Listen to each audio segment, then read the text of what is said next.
Hey, Kids Cook Real Food. Katie Kimball here, and I am just thrilled to be here on this Facebook Live sharing parenting strategies, right? At Kids Cook Real Food, we teach kids to cook, but here on the Facebook page, kids under 13 really aren't allowed on social media anyway, so we reach the parents, right? We're going to give you parenting advice about keeping your kids healthy, building a strong family, and just doing all those things that we know you want to do to raise amazing human beings. You know, we really believe that the most powerful way to show kids that they matter, to show them how they can make a difference, is to get them in the kitchen and teach them to cook. Okay? We believe that all life skills and that so many positive character traits can be built in the kitchen. And that includes family dinners. That's what we're talking about today, the vital importance of family dinners, okay? So I'm going to do a couple things for you today, 3 things actually. First of all, we're going to go into some research that demonstrates the breadth and depth of why we want to have that goal of family dinners, because it's not always easy, right? Family dinners are sometimes stressful, whether you have big kids who don't want to be there or little kids who also don't want to be there. They react in different ways and impact our spirits as parents, but it is important, and we'll talk about why today. It's awesome, it's good, and it's encouraging. All the research is very encouraging. Number 2, I'm going to talk about some strategies for those little people, for the little people to keep their buns in the chairs and stay at the dinner table, okay? Just very practical stuff for parents of babies, toddlers, and preschoolers. And then for parents of those older kids, one special habit that we build in our family that promotes responsibility, in the family, and we call that our Levi Habit, and you will find out why when I get to number 3. So again, we're talking about why bother do family dinners, how to keep those little kids at the table, and how to teach those big kids responsibility with the Levi Habit. The research, you guys, is amazing. It's good. It's really good on the importance of family dinners. Personally, honestly, I'm excited that there is research on family dinners because there's not a whole lot of money behind that, and research tends to spring up when there is money behind a product. So the product of family dinners is not very marketable, so thank goodness that there is research out there. Okay, here's what some of the research is saying. First of all, there are many studies that show a correlation, maybe not a causation, but I'll take a correlation, between the number of family dinners that adolescents eat and their reduced risk of smoking, drinking, and doing drugs. Okay, let's just start there. That's awesome.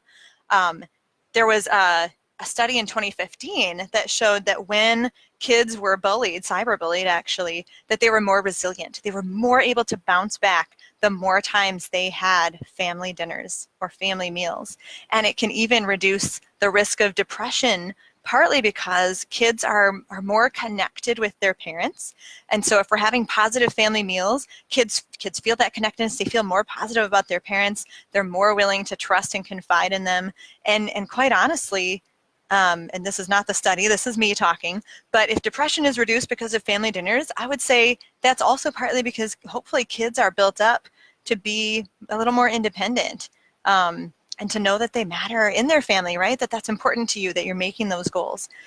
Now, kids also have higher academic achievement, and this is not just a little bit, okay? Kids who eat 5 to 7 meals a week with their families are twice as likely to get A's than kids who eat 2 or less meals a week, 2 or fewer meals a week with their families. That's awesome. Okay, grades aren't everything, but they are a measure of achievement, and we're showing like increased academic success in school just because you're committed to sitting with your family at the table at dinner. Breakfasts count too, by the way, P.S. Lunches too, if you have that opportunity, although many don't if we're in public school, but homeschooling families, holy cow, you're just building these kids up even more with more family meals. And in fact, family meal time is a more powerful predictor of success in school, even than time and effort spent on homework, even than the amount of minutes that kids spend in school. Okay, that's cool. That is powerful stuff. It is important to sit down with our kids. On a physical health standpoint, family or kids who eat family dinners together are less likely to be overweight. They're more likely to eat more fruits and vegetables. Of course, this probably doesn't apply if your family dinner is all processed convenience food or fast food, but all of the other ones do. All of the other benefits of family dinners do apply no matter where you're eating and no matter what you're eating. Of course, here at Kids Cook real food is in the name. So we're all about eating more fruits and vegetables and getting those balanced meals in, not focusing on perfection, but doing the best we can. And if our first goal is to eat together as a family, certainly we're much more likely to put the time in to make good dinners. And hey, get the kids in helping too. That'll build up even more positive skills. Family therapist Ann Fischel says eating together may be the most important thing families can do. Most important thing. In fact, when families come in for therapy, she says, quote, I often have the impulse to tell families to go home and have dinner together rather than spending an hour with me, end quote. Again, she is a family therapist. So we're working, she's working with families who are struggling, who are having problems, and she believes so much in the healing power of family dinners that she wants these families to go home and have dinner together rather than an hour of therapy. That's intense. That's awesome. Thank you, Anne. I love that. It's good for you to know that results are more marked in older kids, okay? And that may be because older kids, teenagers, adolescents, are more likely to not be at family meals. So there's more of a disparity between those who aren't and those who are. And it probably matters more, right? Adolescents are in such a time of stress and change, and there's a lot more being thrown at them that can really throw them off course for where we want them to go. And those family meals are like their anchor, right? They know that their family is there. That's their anchor. That's their chance to digest their day and talk with their family. So those family meals are more marked for the adolescents. And in fact, this is kind of bad. This is the only negative research. Note. In 2012, there was a rather large study done, and it actually found no positive association with child outcomes and family meals. I'm like, oh, what a bummer. Okay, so let's break that down a little bit. First of all, it's the only one that's showing no positive outcome. Also, it was done only in kids kindergarten through 8th grade. So we already know that the positive impact, the positive benefits of family meals are greater in adolescents. So if you're only looking at kindergarten through 8th grade, they're probably not going to see quite as many benefits, right? So even the authors themselves in their discussion admitted that this should not be the be-all end-all, and there's no reason to run away from family meals. It just means, more research needed. Great. Let's get that funding. Let's keep doing research. But I mean, again, there was even, that was 2012. In 2015, there was some research done that showed greater resiliency against cyberbullying correlative with family meals. Awesome. Now, we're not going to leave our younger kids out, though, because here's what happens with younger kids. There was a study done, and it looked at, there's a big list of 3,000 very common words. And so kids build their vocabulary by hearing and trying out words that are outside those 3,000 common words. Now, where do kids learn uncommon words? Well, guess what? They learn them at the dinner table. Little children were exposed to approximately an average of 1,000 uncommon words not on that list. And if you compare that to reading together, which obviously has its benefits, any librarian or teacher will tell you read to your kid. Well, reading storybooks together only exposes children to 143 average of uncommon words. So being at the dinner table with adult conversation and your bigger siblings or whatever it may be, and even the parents just talking to you. Don't use little kid words with your little kids, okay, parents? Let them experience the value and the beauty of a robust language. Kids hear not 10 times. What would that be, like 6, 7 times? I didn't do the math beforehand. Kids hear a lot more words at the dinner table than they do in other sorts of interactions. So even for our little kids, family meals are super, super important. Now, of course, setting the habit is goal one for our little kids too. If we know that when our kids are adolescents, they're going to have all these amazing benefits from family meals, it is not a habit we start when they're adolescents, right? We can't wait till they're teenagers and change our family routines. I mean, you can try, you can, that's great. It's never too late if you happen to not have the habit of family meals, but of course, it's better to start when they're young, and it's just a tradition, and it's just something that's part of your family culture. So we definitely want to start family meals and have that expectation that is as much as possible we eat together. I know, you guys, I know we're stretched and we're running in a million directions with sports and everything else, but can you find that time to get at least 2 members of the family to sit down? As many members of the family as you can to sit down and not just have a kid with his or her plate sitting in front of the TV by themselves because they were the one unlucky enough to have soccer practice at dinner time, right? How can we connect with our kids over food? This is what we want to be doing. And there comes the biggest caveat of all this research, okay? It's all diminished and erased and wiped out all these amazing benefits of family meals if you're watching TV or if everyone is allowed to be on their phone or on their tablet, okay? I've heard of families where the kids aren't very good eaters, especially younger children, and so they will allow a movie or a show on a tablet in front of the child. So the child is zoned in on the tablet and the parent is spoon feeding the child. Oh, friends, okay, I love you. If you do that, it's okay. I still love you, but don't do that. Don't do that. That's an incredibly bad habit, both for your child's physical, mental, and emotional health, okay? We cannot have these screens at the table. So I know for us, we have a 13-year-old, 10-year-old, 7-year-old, and a 3.5-year-old. We rarely watch TV. Every so often, it's like a special thing, right? It's fun. We watch like America's Got Talent or a show here and there. It's a special thing. But we also eat an average of 7 family dinners a week. So, you know, we're still pretty up there in the scale. Now, I forgot what I was going to say. That's bad. That's the trouble of a live video, right? We've got to have, oh, that's it. We've got to have family standards, okay? My husband and I have found ourselves grabbing our phone and doing a quick text, or, you know, I'm a food blogger, so I'm posting stuff on Instagram during meals, and we see this trend, and we have a 13 and a 10-year-old, and the 13-year-old is asking for his own phone. And we said between ourselves, my husband and I, we said, you know, if and when he gets a phone, which is not going to be when he's 13, he doesn't know that yet, don't tell him. When he does get a phone, though, we're going to have some standards. We're going to have really strict standards, and we as adults are going to have to follow those standards too, that there aren't screens at the table. I don't know if I'll build in the ability to post on Instagram if you happen to be a professional food blogger. We'll see. But those screens got to be away at the table. The atmosphere at family dinners should be positive, should be encouraging. I just finished, such a good book called The Gift of Failure by Jessica Lahey. I really want to interview her on this series, and I hope I get to. I'm going to email her today and ask. The Gift of Failure, she tells a story about her interviewing some teenagers and what do you want your parents to talk to you about? And overwhelmingly, these teenagers said not grades. They don't want to be asked about grades. They don't want to really be asked about what they learned in school, which is funny because that's what I always like to ask because I'm a teacher. I want to know what my kids learned. They want to just talk about their lives. And that's what family dinners should be. We should be talking about our lives. We should be digging into our faith if we're people of faith.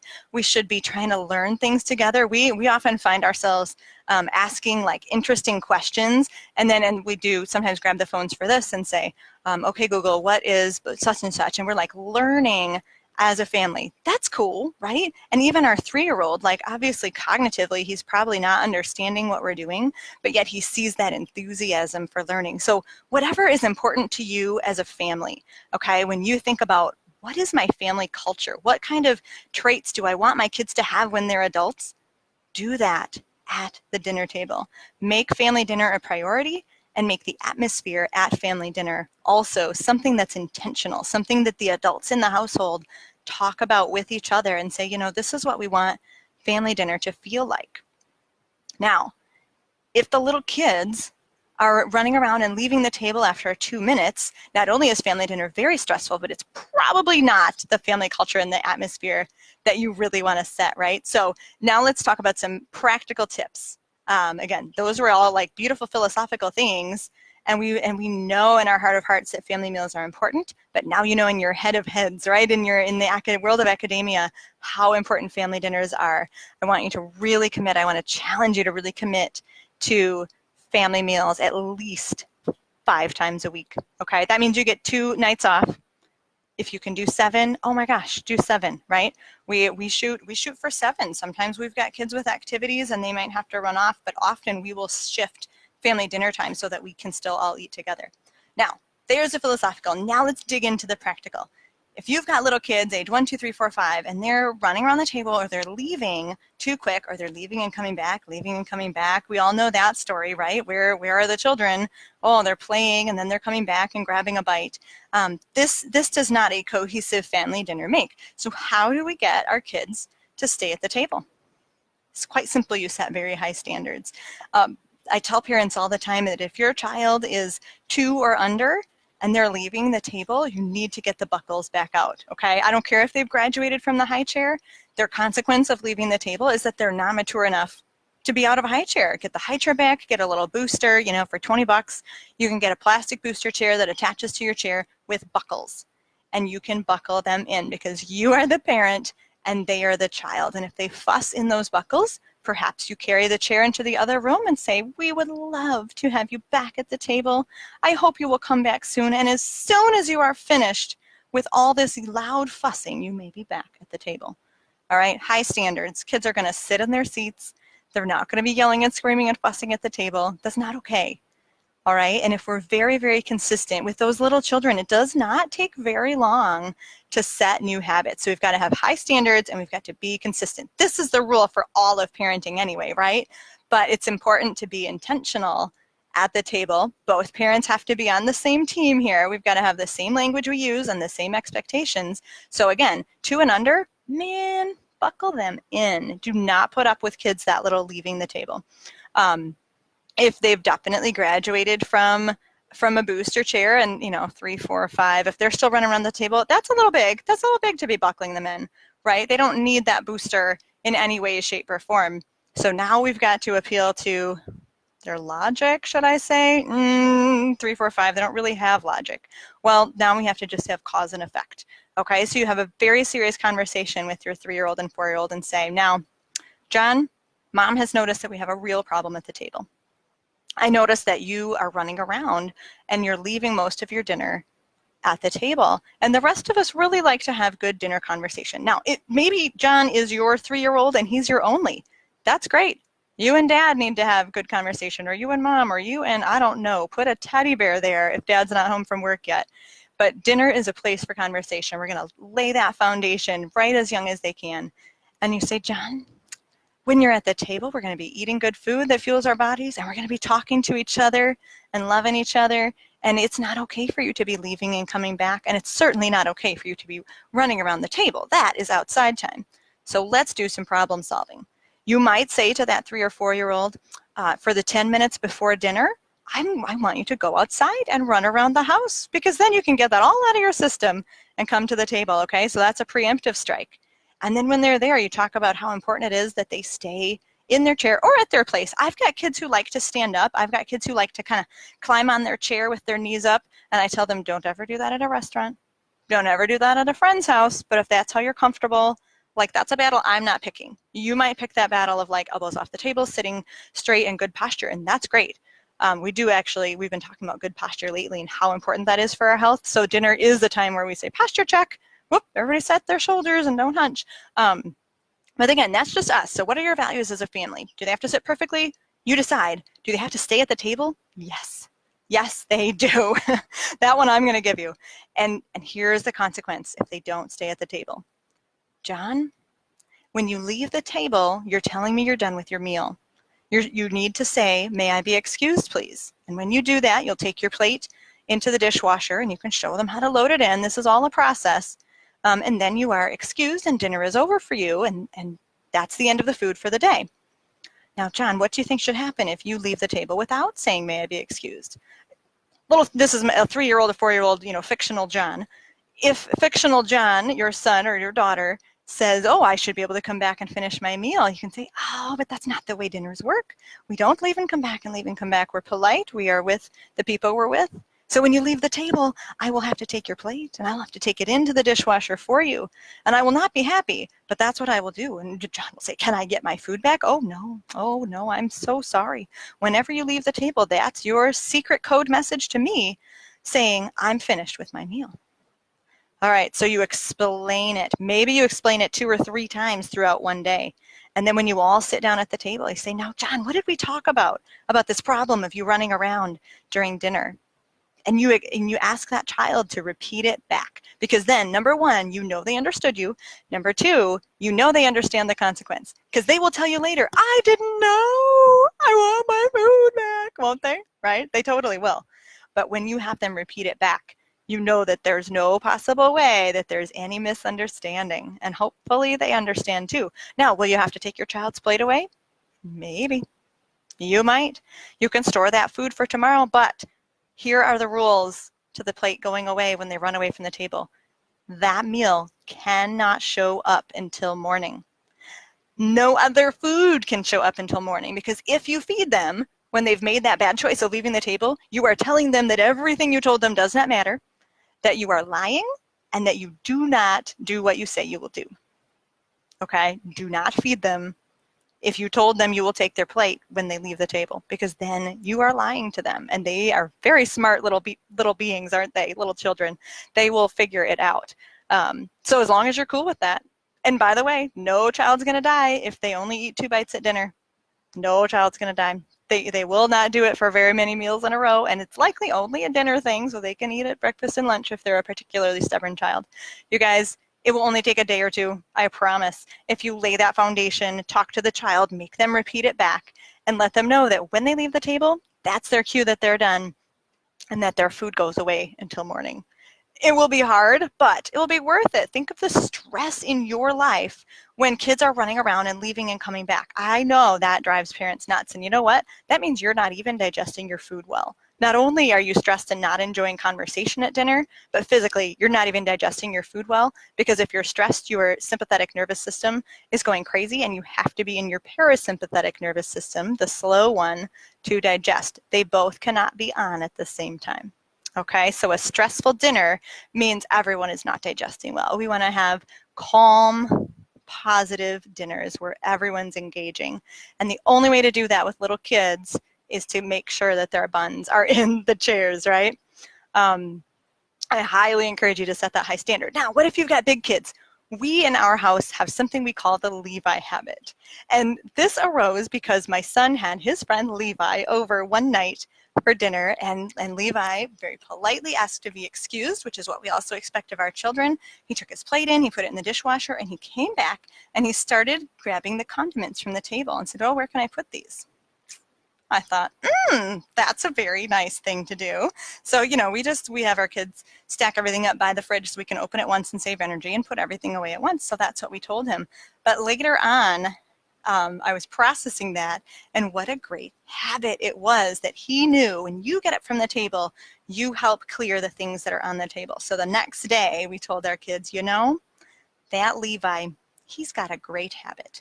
We need to have that habit in the Kimball house. And somehow it was coined the Levi habit. So now when our kids ask to be excused, we say yes. Don't forget to do the Levi habit. So the Levi habit means that we teach our kids that there's an order to things. First, you ask to be excused. Second, you take your own plate and dishes and cup, which that will take 20,000 reminders, by the way, for them to actually clear all the parts in their cup. Just stick with it, parents. Keep trying, because eventually they'll be adults and they'll remember it. Ask to be excused. Take your own dishes and cups and whatever and utensils to the dishwasher. Scrape them off. Load them in properly. That's something that you should demonstrate time and time again for your little ones so they learn it well. Then do the Levi habit. Then, which again, Levi habit is clearing the table, helping take things into the kitchen. And then you may ask if you can have a dessert, if there is a dessert available. Okay, so my little one, of course, my youngest is pushing 4 now. And so he likes to get to the end of his meal and go, I'm done, can I have a dessert? And I have to say, oh, what's the order? Oh, may I be excused? Yes, you may. Take your plate in. And he does that. And then he comes back and says, can I have a dessert? And we say, oh, what's the order?